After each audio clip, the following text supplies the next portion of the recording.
Welcome to Kenton's videos. Enjoy the video. You start by confirming prerequisites and opening the workbook you will analyze.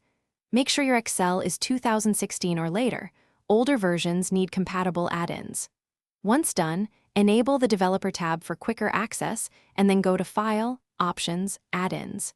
Select Excel Add-ins and install Analysis Tool Pack. You do this now because the tool integrates into the Data tab.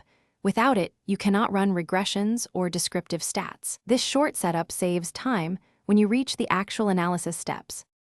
Once the tool pack is enabled, go to the Data tab and click Data Analysis. You'll see many procedures like descriptive statistics, t-test, ANOVA, and regression. Pick the one that matches your question. Next, specify the input range and whether your first row has labels, because that controls column identification. Choose an output range or a new worksheet so results remain separate. Then set options such as confidence level or whether to include residuals.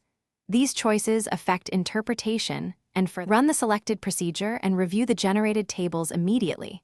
Look for p-values, coefficients, r-squared, and summary outputs to answer your original question.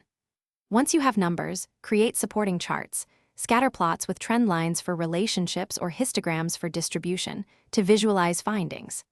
If results look wrong, make sure input ranges are correct, remove blank cells, and ensure all variables are the same length. If you still face errors, re-enable Analysis Tool Pack and restart Excel. That often resolves add-in hiccups. Thanks for watching. Consider subscribing if we helped you.